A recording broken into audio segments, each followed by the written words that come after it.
Welcome in, I'm Artris, and in this video, I was wrong. Initially, I thought Rebecca, a leader from OP04, was not going to be a very good leader in OP07, simply because a lot of the black decks outclass what she does. A lot of the removal-based decks simply just do it better, plus they can attack.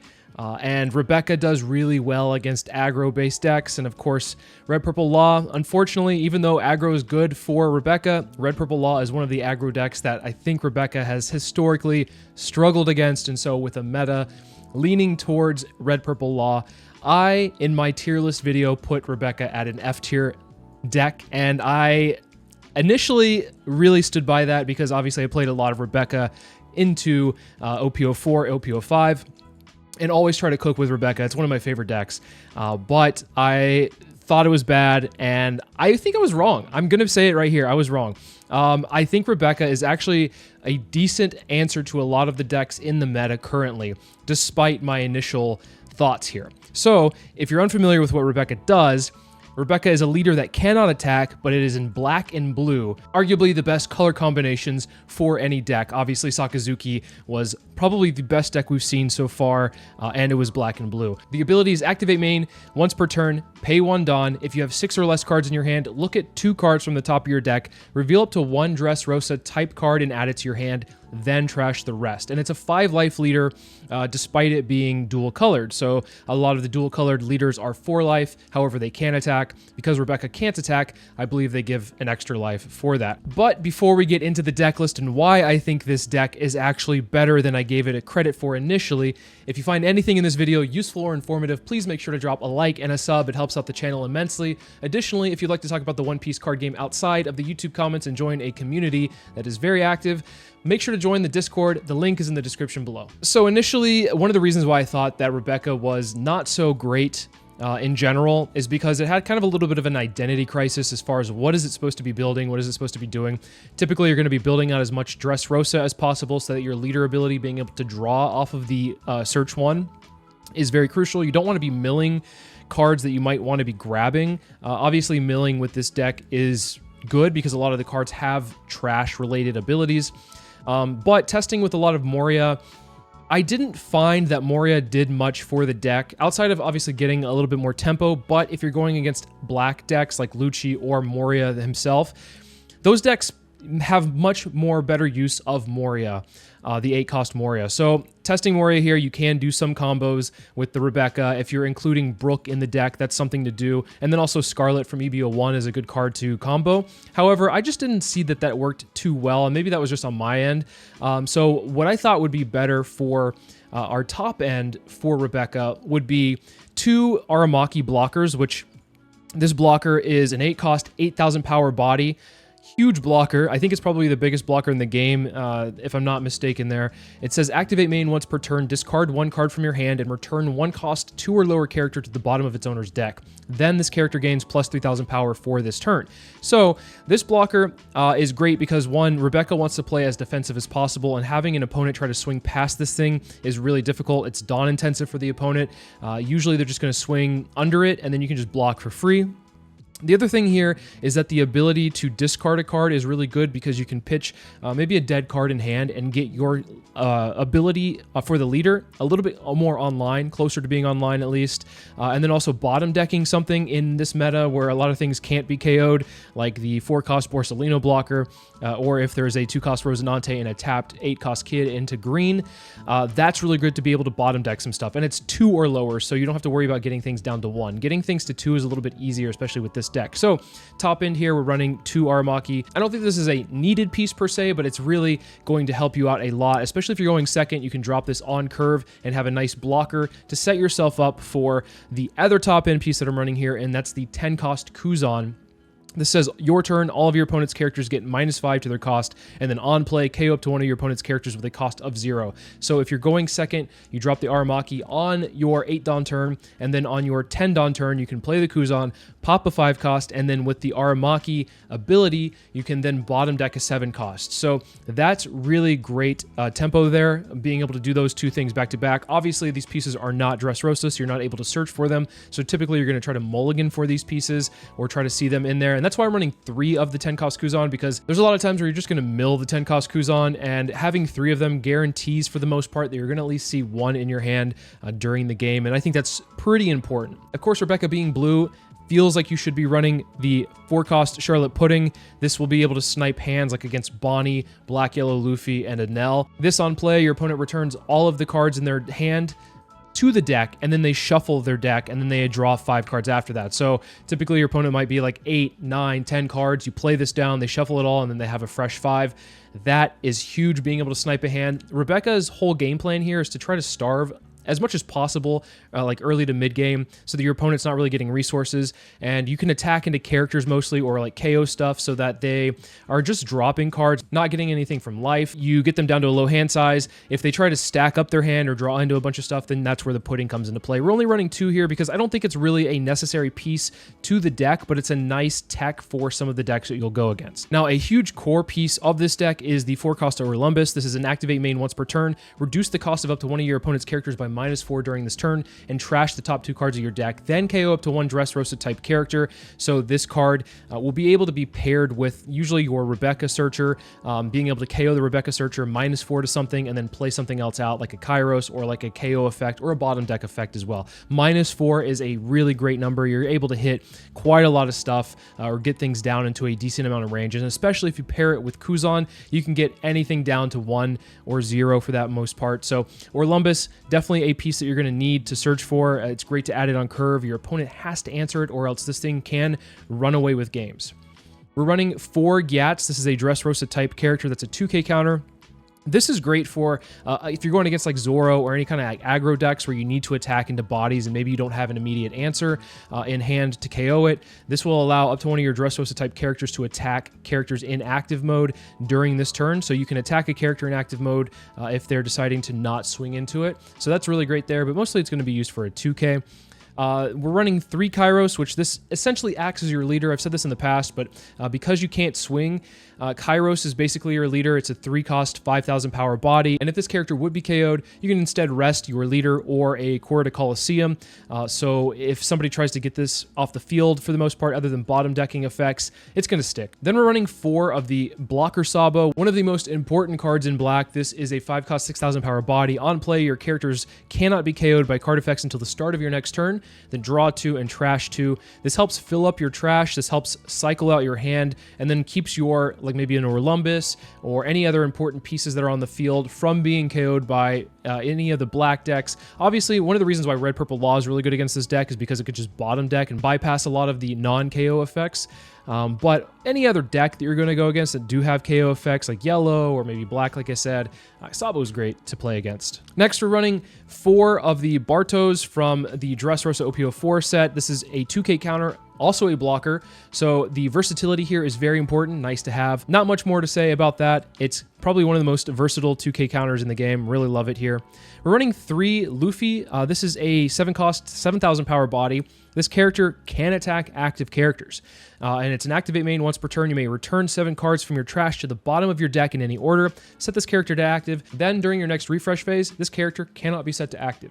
So oftentimes what you're going to end up doing is with Corridor Coliseum, which we'll get to in a second, you're able to play this down on the field and immediately tack into an active character, either demanding cards from the opponent's hand, so dwindling down their resources, or just getting rid of bodies for 7 cost, and now you have a pretty big body that the opponent has to answer the next turn, or else this card will run away with games.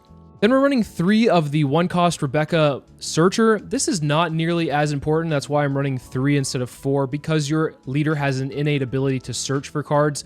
The Rebecca Searcher isn't super important, but it is a good card to have to be able to combo with like Orlumbus, or be able to find pieces in case you are over the 6 threshold of a hand size.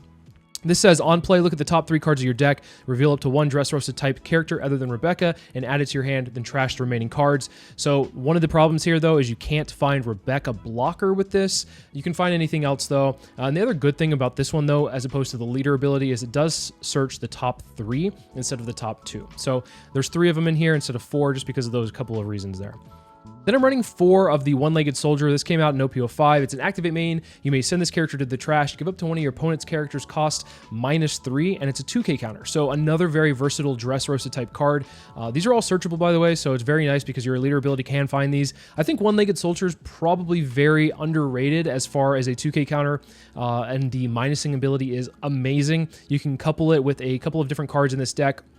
One of the key combos you can have in this deck, especially going against like a Lucci or a Moria, if they on their 8 Dawn turn play a Moria and then a 4 cost and then whatever else they want to play, you can on their following 9 Dawn turn play a one-legged soldier, and then we have Gravity Blade in here. Gravity Blade is a 7 cost, place up to 2 characters 6 or less in any order at the bottom of the owner's deck. You can one-legged soldier minus the 8 cost Gecko Moria by 3, and then play Gravity Blade to bottom deck the Moria, and then whatever else 4 cost that they played, or whatever else you want to get rid of on the field. So that combo is really good, but this also combos with a bunch of different stuff as well. So I'm only running 1 Man Sherry, and the reason for that is this is a safety net for you from preventing yourself from decking out. There are times where maybe your Luffy's or your Rebeccas are in the trash, and you cannot reset yourself very easily. The best ways to reset yourself is with the Luffy. And so Luffy being in the trash hurts. So Man Sherry being able to grab a Rebecca, which Rebecca can then grab the Luffy, and then you can reset your trash and stack your deck up again. So you're not going to mill yourself out is very important. Only one of these is necessary, though, I think, in my opinion. Any more than 1 Man Sherry, I don't feel like I really need. You can run up to 2, but I think 1 does the job because you only really need to see 1 to prevent yourself from those situations. I'm running 4 of the Rebecca blocker. This is one of the best blockers in the game. It can grab something out of the trash, like I just said, so it can grab anything from 3 to 7, a black character 3 to 7 from your trash and add it to your hand, then play up to 1 cost 3 or less black character from your hand to the field rested. A couple of combos you can do is grab your Rebecca to grab a Sabo. The Sabo then you can play out on your 10 Dawn turn, and then likely you'll have less than 6 cards in hand at that point. If it's in the late stages of the game, you can use your leader ability to search and then grab a card and put it in your hand. So you can cycle and kind of do an infinite loop of Rebecca Sabos, especially if you're resetting your deck or cycling through your deck so fast. So that's very important to keep in mind. The other thing you can do very early game is maybe feel free to get rid of your Kairoses, especially if they're in trash, like just toss them away, and then Rebecca can easily just grab them back, which is very nice there. As mentioned, running 3 Gravity Blade. This can bottom deck 2, 6 or less characters in any order at the bottom of the owner's deck. The trigger is place up to 1 cost 5 or less character at the bottom of the owner's deck. Typically, you're just going to want to hold this because this can help get rid of a lot of things on the field and put momentum back in your favor, or at least prevent your opponent from getting too ahead of you. What you want to do is try to minimize the opponent's board every turn, so Gravity Blade helps really do that, especially if they've played something for 2 turns consecutively and you don't have answers. Gravity Blade is a great way to answer it. I'm running 1 King Kong Gun. So King Kong Gun is a main, choose one of your Dressrosa type characters and then give it plus 6,000 power, and then afterwards, if your trash has 15 or more cards, this card gains double attack for the turn. The trigger is a Graceful Charity, draw 3, trash 2. And so that's a very important piece because sometimes you just need to push for game, and especially if you have your Luffy double attack and then you can swing twice, you can one-hit KO somebody at times with the Luffy, depending on your board size. The other thing is Luffy can attack active characters if Coliseum is in play, and so being able to play Luffy down on your 10 Dawn turn and then give it the plus 6,000 power to swing into stuff pretty much guarantees that something is going to be taken care of. At least 2 things for the most part. I doubt somebody's going to be able to counter out of 2 13k swings at bodies, unless of course the body's like a Big Mom, like the 10 cost Big Mom. That might be a little bit easier for them, but any other card for the most part, like 10,000 or below, they're going to have difficulty protecting it, especially if you're swinging twice. So King Kong Gun's very important. You can also give it to anything else Dressrosa related and really put in some pressure, get somebody down to 0 life with just a single swing. Then I'm running 3 Truno Bastardos. This is called Destructive Sword of Thunder in the sim. This is a 4-cost event that says main, choose up to one of your opponent's cost 4 or lower characters and KO that character.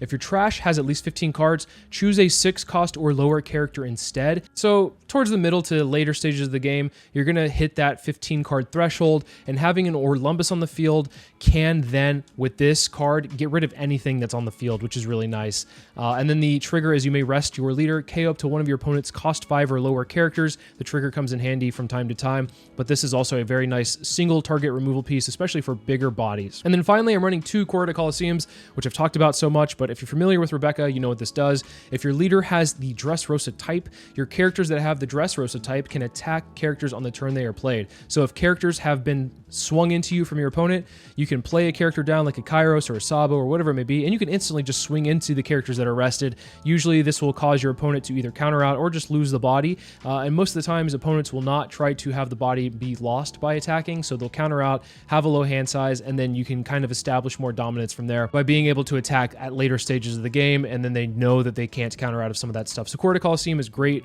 to basically shrink your opponent's resources down. So yeah, I think Rebecca has a very solid place in this meta. It's going to be doing really well against Black Yellow Luffy, Bonnie, Enel. It might struggle a little bit against like Lucci or Moria, just because the other black decks can outclass some of the recursion there, and it's very hard to keep up with the amount of bodies that some of those decks spit out. Red Purple Law is one of the decks that always really does really well against Rebecca because it can just bottom deck a lot of the answers like Orlumbus or Kairos. So that is something to keep in mind, that if there are a lot of Red Purple Laws, then you might have trouble in the meta. But if you have a lot of Enels, Black Yellow Luffy, and Bonnies at your locals or regionals or online tournaments or whatever it may be, I think Rebecca's a very solid answer to those. The other thing that I didn't mention before we get into the actual games, the deck list is running, I believe, 10 non-Dressrosa cards, so 40 Dressrosa cards, so most of the time your leader ability will connect, which is very nice. One of the things that I've noticed with Rebecca deck list is that they run more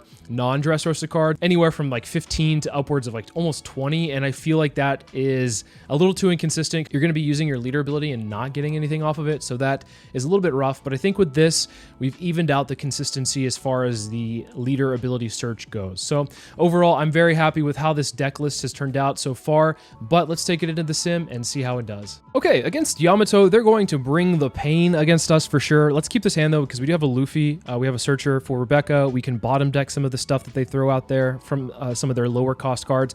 Usually the highest cost that they have is going to be Hody Jones, unless they're playing more of a control variant of Yamato, but most nowadays are running Land of Wano packages with like Ace and the 7-cost Hody Jones as well. So as long as we have a Gravity Blade, we should be okay for a lot of their aggression. We don't really have time to play Kuzans, by the way, so in this matchup, it doesn't really matter. Coliseum, I actually will say, is pretty important here because we're able to get the rush off immediately and pressure the bodies that they throw at us. We're going to have to take the 8. I'm not going to counter out of anything unless it has Banish for the most part, or unless we are in dire need of being able to counter out of something. Sometimes going down to 1 is a little scary against Yamato, but I think as a 5-life leader, you're okay. If they just go 8, we just take it. That's fine. We'll play the Coliseum, we'll play down the Kairos, get something online, and then pass to them. They might go again. They might go like another 10, which if they go 10, then they go 10, you know? That's part of the deal, I guess. But I think we can stabilize at some point as well. And if we can, with 2 cards, counter out of an attack, I think that's all right to do as well. Don't necessarily need this Orlumbus to minus anything because we do have the Gravity Blade. Okay, so we can just toss the Orlumbus here, which is nice. We can also just toss... Nah, maybe we just keep the... that's a tough one. I think Sabo's probably better just to clear out our hand a little bit. Let's go ahead and do Sabo. And King Kong Gun can help us in some of these situations. But I think for the most part, let's go get rid of the Kairos. And pass? No, we can be aggressive. We can give them a 2k. It's fine. Because if they play this, that's 1 less Dawn that they're swinging into us with. This turn, they might just go really hard, and if they go really hard, I think that's okay to be able to just block with the Sabo.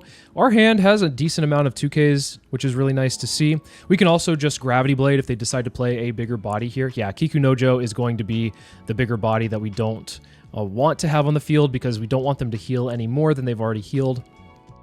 The Momo we can swing into with the Rebecca. We can swing our Kairos into lead. And I think it's okay to block with the Sabo and give them a 2k.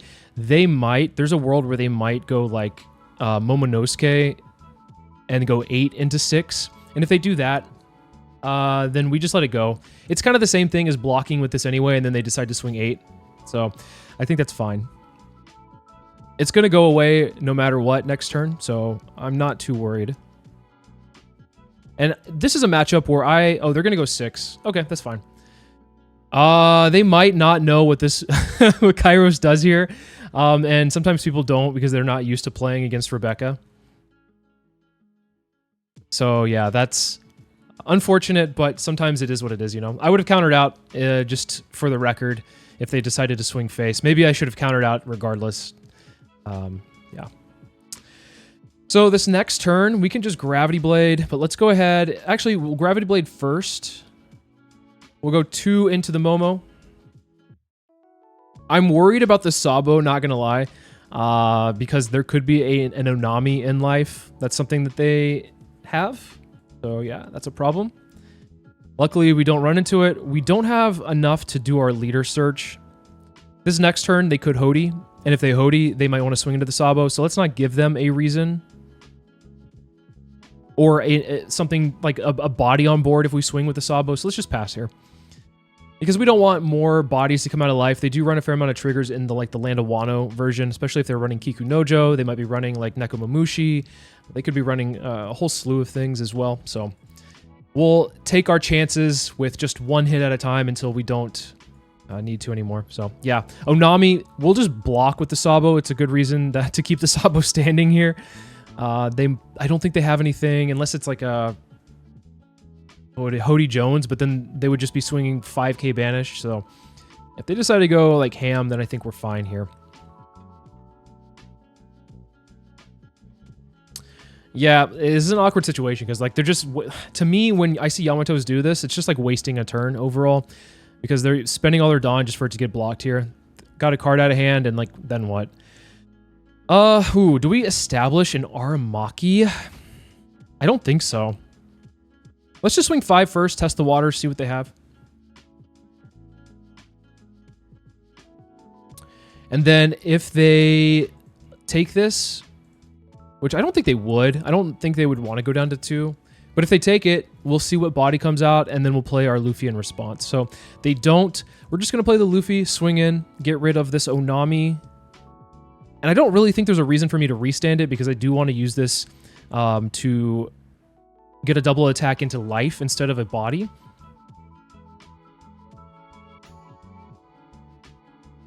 What do we do? Do we take the risk? I think we play down the Barto. I think we play down the Barto and pass because this will require them to play something to rest the Barto. Otherwise, if we don't like give them anything to rest, they're just going to go all in on leader and they could play another Onami. And we would rather see them kind of rest something to get, like, spend resources so it's less Dawn coming to our face overall. But if they don't have anything to rest, then the Barto is a good call here. We have a fair amount of 2Ks as well to kind of back us up as if we need to.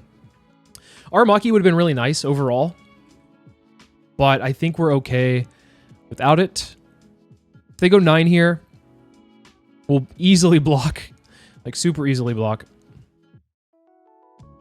There's also a world where we could go like One-Legged Soldier, Aramaki, bottom deck their Momonosuke. Okay, so they do have something here. That's fine. This is okay. Oh, they're just going to attack into it? Yeah. But it was going to go regardless. I was going to block with it regardless. Now, I am going to look like a fool here by doing this, but I think Kuzan, because we're in a decent spot here, we can actually just play it down. And I'll attack the Izo. Get rid of the Izo. We want to get rid of as many bodies as possible. It does put us in a little awkward of a spot here where they could just swing really hard into the Luffy. I don't want to restand the Luffy. The reason I don't want to restand the Luffy is because I want to get to that 15 threshold so that I can do a one hit KO, right? They've already taken so many hits, but we want to be able to get them down to 0 life in a single turn. They do probably run the 0-cost event, or they could be running beige as well, so that's something to keep in mind with the Luffy is that your efforts to close out a game might be eclipsed by that, but I think it's fine to go for it regardless, especially if they're at 2 life. But this is a turn where they could just go all in on the Luffy, and if they go all in on the Luffy, that's less attacks coming to our face, which I think is fine. Because Yamato, the most scary thing here is that they can just like hit us really hard with their leader, and if we don't see blockers, then we're kind of screwed. We were lucky enough to see a couple of blockers with the Sabo and the Barto. We have an Aramaki in the wings ready to go, just in case there is something coming down that could be scary. Like if they have a Hody Jones, Aramaki is perfect for the Hody Jones because we already have a Kuzan established, and now, yeah, it looks like they wouldn't be able to really do much because let's see what they have here. They have an Ace, which they don't have the rush online. They could go Onami and hit us really hard, which that would definitely suck, but I guess you just have to take those 2 hits. And then I guess, I don't know. I guess that's it. You know what it might have been? It might have not been they disconnected, or maybe they did, but I know that there's a new timer in the sim, which is really cool, a nice feature here. It looks like it says the timer like ran out, so maybe that was the reason why. Maybe they took too long, but overall, I don't think they were able to really do much in that turn, and I think we were probably able to take over from there. They did have a couple of triggers in life to be worried about, though. So, okay, going against Enel, we want to take second, and I don't think that this hand is quite good enough for us to keep. We want to see Kuzan against this matchup, so mulliganing into a Kuzan is very good here. Kairos doesn't do us that much good, to be quite honest. 2 Kairoses is not what we want to see, but I think it's going to be okay. We could hopefully find a pudding eventually. Do we want Luffy or do we want the Sabo? I think we take the Sabo because the Sabo is going to help fix our hand a little bit. Right now, we're in a little bit of an awkward stage where, yeah, like we want to keep this Rebecca. We don't want to keep 2 Kairoses per se. It's not really going to do us too much good. Go ahead and just get rid of this, and then we can leader search. Get the Orlumbus down on the field. We can use one of the Orlumbuses as a counter if they decide to just swing 5. Also, this kind of turns their Gadatsu off as well, which is nice, because if they play a Gadatsu here, it is a Luffy instead. Not the worst thing in the world here. Let's go ahead and play the Sabo. Just see what we can get. Get rid of the Kairos, and I think we just get rid of the Rebecca. Like, we don't really need it because we can just use a leader search here. And I'm not going to swing into their life quite yet. Let's just leave them at 2 right now. It's kind of awkward for them. I think what we can do is we'll just block. We'll block and see if they attack in. If they attack in, it's the same thing as me giving up a 1k. This could be an Enel. Okay. That is fine. Not a problem there. What we'll do is we can, I think we can just go Orlumbus minus here, tap the leader, and then KO this, and then just pass. And we just have to be aware that this Enel is going to be a little bit of a problem for a couple of turns at least. So next turn, we can throw down a Kuzan, and hopefully they don't have anything this turn that will do too much. If they have a Yamato, the Yamato high priority target would be the Orlumbus to get rid of. But yeah, we're hopefully able to come out of this next turn, only taking like maybe 1 hit overall. Yeah, let's go ahead and do this. Well, they might swing the Enel into the Sabo. Oh, so it's not. Okay, they're just going to go hard here. That's fine. Gadatsu, and then we're going to go this and then pass. And then the following turn, what we can do is we can start like pressuring this Enel. But we have to worry about one thing here, is that if we start pressuring the Enel, it puts them... Okay, well, they went ahead and just Rygo'd anyway, which I think is the smart thing to do here. We can pudding them as well, which is nice. We'll probably take 2 hits, I think. That's fine. And then maybe we can find a stage and find a Luffy. That'd be really good for us. Let's go ahead and use this to see if we can find the Luffy. We do find the Luffy. Let's get rid of this and this. And then we can go here to here, get rid of... I mean, that worked out quite well, because now they have to Rygo us again. And then if we go, like, Luffy, we can establish a Luffy and then just go all in on this Enel with the Kuzan, which is really nice here. We have a couple of options. We're playing it really, really... like, we're having to play it really safe, unfortunately. Where I don't want to swing into life, obviously, and get them, like, to 1 life again. We want them to use their Rygos inefficiently. We want them to feel that pressure, of course. We'll tap the leader. That's fine. That's not the worst thing in the world. I think we'll go... They're at 6. Okay, we'll take this. Then we'll go here. Leader ability, get the 2k, and then we're just going to go into the Enel. The Enel ability is turned off. And this next turn, what we can end up doing is kind of establish a loop with our Rebecca Sabo and start taking care of the bodies on the board. Of course, this is a turn where they could Raigo again, if they have it. They can also get our 8-cost Katakuri us, and that would definitely suck. But I think what we need to do here is just counter out of what we can. We'll go here, here. Let's see what they have for 8. So for 7, it looks like. Okay. Go ahead and just get rid of this. Is it another Enel? Ooh, it is. Alrighty. That is unfortunate, but what can you do? We will do this. We're going to swing here. I wonder if they decide to counter out of this one. They do. Wow. We're going to use the ability, and then what we're going to end up doing is go 8. Okay, this is really good for us. Really good for us, because now what we can do is we can clear the board except for the Flampe, which we don't necessarily care about unless they decide to put a lot of Dawn on, which that could be unfortunate. We're just going to go again. Go here. Play the Aramaki, ditch the Kairos, bottom deck the Enel, and then pass. And we have this big blocker that they have to get past. If they decide to go like a 10-cost ace, I think we're still sitting pretty good. Looks like they're just going to go really, really hard at face, probably, I would imagine. We're pretty lucky they didn't see too much top end, although the 7-cost Enel is really annoying. Do we care? No, I don't think we care, to be honest. The reason why we don't really care is simply because... Well, let's figure this out first. We'll get rid of this. We'll go here. We'll go here, here. And then I think we can just attack, right?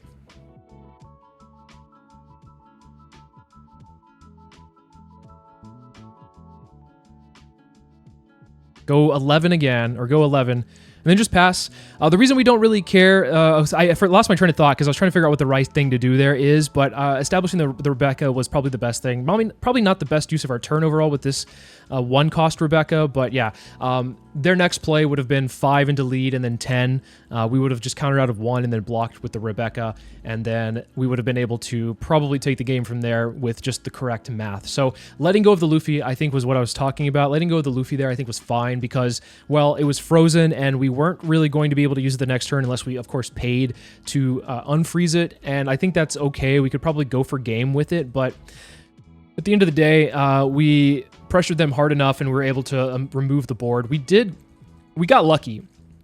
I'll say that. We got lucky with them not seeing their top end. Maybe they had it the entire time, or maybe they had it close to late. I'm not quite sure. But they were able to remove a lot of our key pieces, and then applying pressure in this matchup as a Enel, you want to be able to throw down your 7-cost and apply that pressure, because I can't get rid of it. Like, as Rebecca, the only way I can get rid of it is with a Luffy on the field, and I just didn't have it in time. So trying to prolong the game by countering out was the best way to do that. So I will say, I will commend them for playing it, I think, the correct way as Enel, throwing down 7-cost after another 7-cost.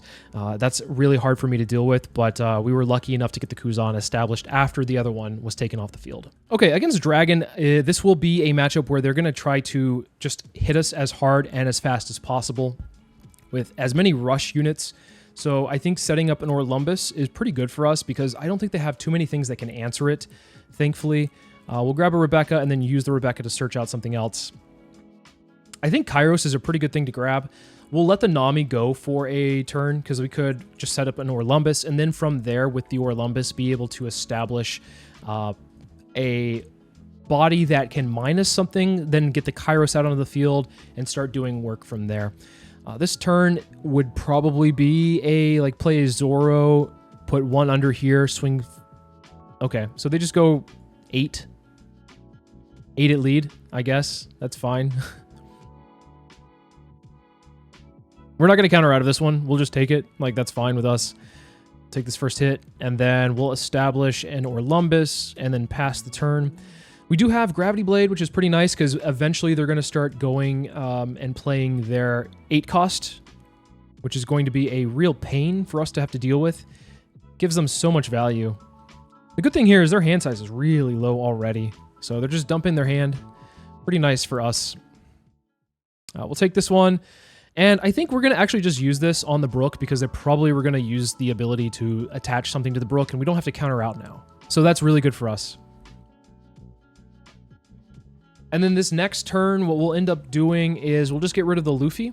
The Nami is obviously a pain point for us, but I think, what else can you do here? We have to get rid of some of this stuff on the field.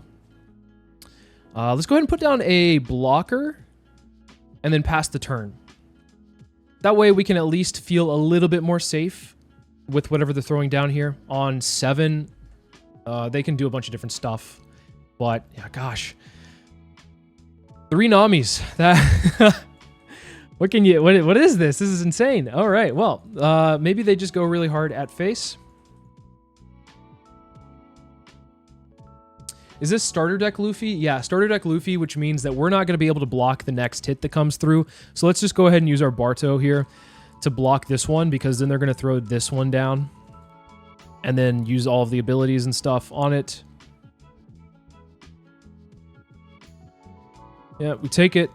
That's fine. I say it's fine, but is it really fine? Let's go ahead and do this. Bottom deck that. And then let's go ahead and just attack one of these and get it off the field so he has less resources to use his abilities. Pretty annoying, but we have to get rid of him.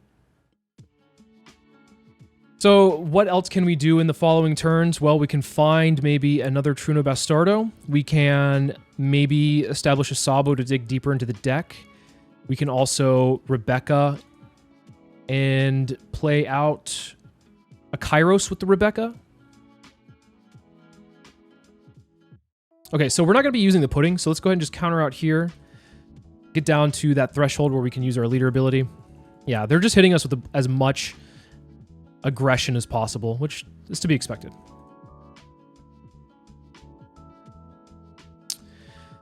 All right, so what do we do here? What do we do? I think we just go 5. They take it? Okay. Let's go... Can we leader search? No, not really. We will grab a 2k counter. We'll go here to minus this. We'll KO the Gats. We'll play Rebecca to bring out the Kairos. Kairos hits here. And then we'll play a Sabo to... Ooh, that's so good. That's really good for us. Unfortunately, we have to drop 2 Sabos to do it, but the Colosseum, the Luffy into the Colosseum with such a small hand size that they have, will help us really take care of the board this next turn. That's really good for us. As long as they don't play another rush unit this turn, I think we're okay. Like, I want to be able to establish or keep that one Sabo on the field as best as possible. Yeah, I'm just going to go really hard at face. Is this another aggro piece? It's not. Okay. Well, let's grab the Rebecca. Let's grab a Colosseum. Let's play the Luffy down. Let's go here. And we're also going to just use our Luffy to get rid of the Nami. I know that seems a little excessive, but I think it's okay in this regard to do that. So, yeah. Then we bottom deck Luffy... Maybe some 2k counters. We don't need any top end, to be quite honest, because I think top end here is a little bit of a trap. And let's go ahead and start swinging in into face. I think I already used my leader ability, right? Yeah, I did. Yeah, let's just swing 6. Pass the turn. Are they running? I would have no clue, but do you think that they're running like maybe... Jet pistol? They are! Oh, man. Speak of the devil. I should have put the 1 on the Sabo instead. But, alas. Hindsight's 2020. I was sitting there thinking, wow, what are they doing a trigger for? Makes sense. Good for them. Bad for us. Unlucky, but hey, it is what it is. Sometimes that happens. You got to prepare for everything. A fourth Nami? What the heck is going on? This is insane. Oh my gosh. These things are so good for Dragon. Playing a Straw Hat version of this is really good for them. They might just go really, really hard at face, because if they go hard at face here, yeah, they can just maybe Diablo Jambe. They can go like... We can do a couple things, actually. Go Orlumbus. We want to get as many counters as possible in our hand. Let's go 5.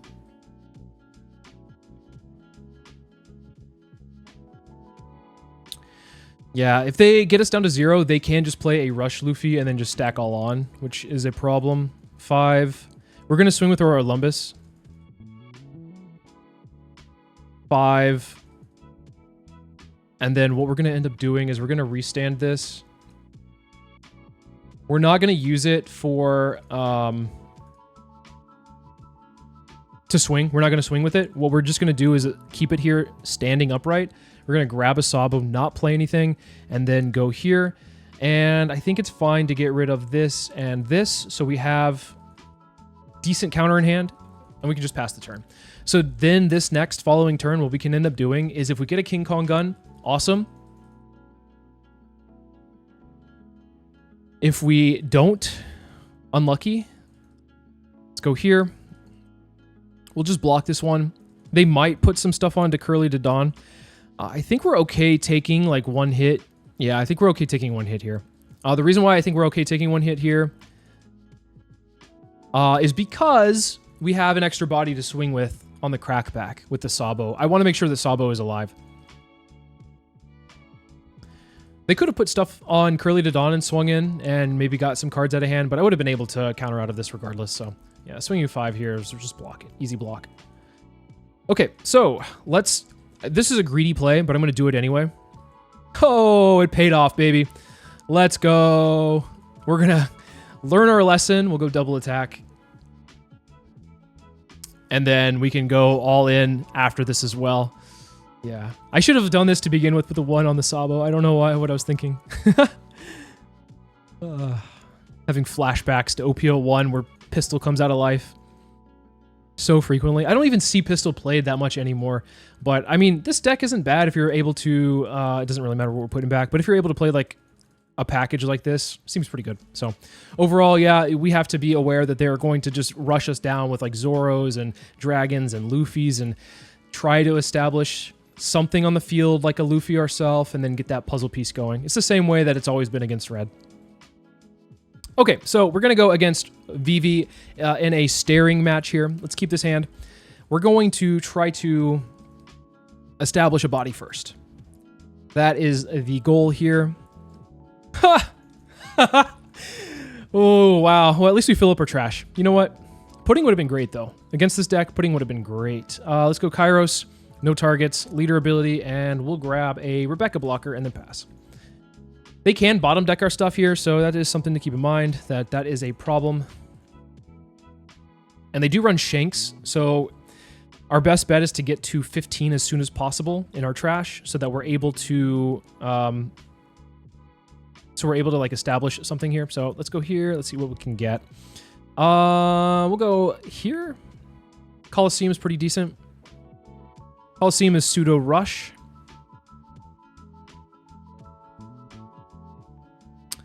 Can we grab anything from out of the trash? No. So we'll just do this, leader ability, and grab a Rebecca, and then pass. They could go another Marco and get rid of this Barto. That is something to keep in mind. If we can get a Luffy somewhere along the way, I think that's also okay. I don't want to play an Orlumbus because they do run Gravity Blade, so they could just Gravity Blade this turn. And if we played an Orlumbus, that we'd feel pretty stupid.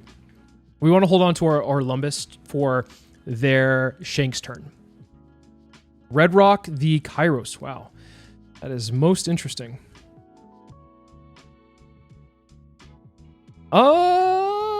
Well, let's do this. We could establish an Aramaki, but what fun is that?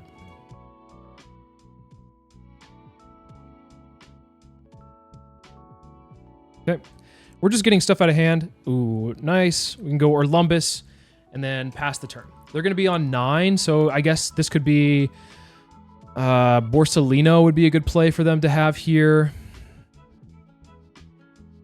If they don't have a Borsalino, we can establish an Aramaki this next turn if the Orlumbus stays on the field. The Orlumbus staying on the field is very, very important for us. So that is a little bit unfortunate if they... Oh, they're just playing the Law. They might just swing in here. Law, if I have 6 or more, right? I'll just block this. They'll put it back to their hand, and we can just go Rebecca, right? Yeah, we'll just get Rebecca. Pudding. Oh, pudding's so good. Pudding is so good here. Okay, let's see if we can bait something out of their hand.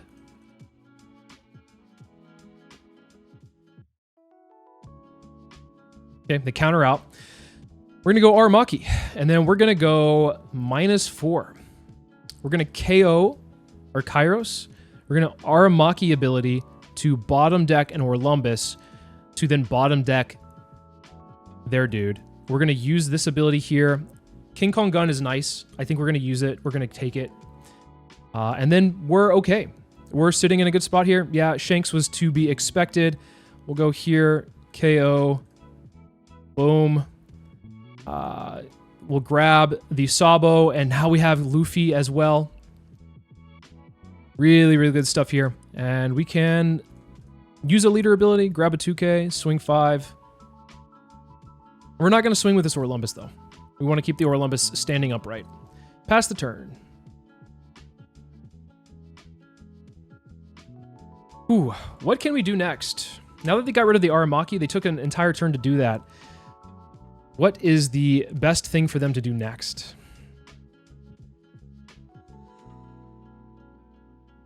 Are they going to go like 7 with the Law?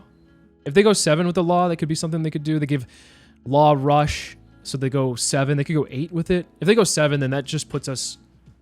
This actually helps us out a lot. Because we can just counter out. Now we're at 5. They use this, and what did they do? It goes back to hand. And then we can pudding them, which will feel awful for them, of course.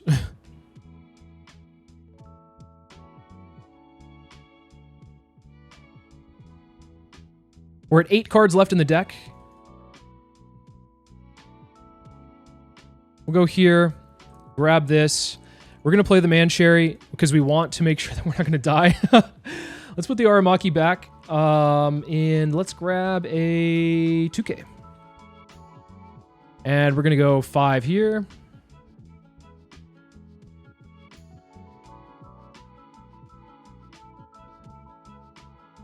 What do they have? What could they possibly have here? I am worried about a rush unit coming down and taking care of the Orlumbus, but if they do that, that's fine. We'll go 6 here. Oh, 5 here, rather. I can't math. And then 7. Get them down to 2 life. Oh, nice. A rad beam and a 0-cost event. Love to see it. What's their best? Oh, Gravity Blade. This is why? Yeah, you just got to swing at them. That's perfect. We love seeing that. That's amazing for us. Let's use our leader ability. Oh, we can't quite yet. Let's go ahead and swing 5. 6. We'll go 6. Okay, that's good for us. Maybe the Man-Sherry stays. Please. The reason why I did 6 here instead of 7. Okay, that's fine. We'll go here. We'll use our leader ability first. Let's grab the Gats. Let's go Man-Sherry to bottom deck these 2 and grab a Sabo, and we can pass, right? 9 cards left in the deck. Do we have any Luffys here? I'm going to actually use the Luffy ability just to put a Luffy at the bottom, just so we're not going to deck ourselves out on accident. And then pass. Yeah. I think we want to do that freeze here because we want to make sure that we're not going to get to a scary zone of milling ourselves out and not being able to have a Luffy back in life. So Hancock will be able to get rid of the Man-Sherry and then stop this from attacking. I think they meant to click on the pudding. I just won't attack with the pudding this next turn as a courtesy. Oh, they might just swing into it. They might just swing into it. That could be something as well. We do have lethal this next turn. I'm pretty sure. Yep. What are they going to be able to do? 2, 3, 4, 5, 6, 7. King Kong gun. 20,000. If they have something that bottom decks a 7 cost, then that's... I'm going to look stupid here, but I don't think there is. I'm not quite sure.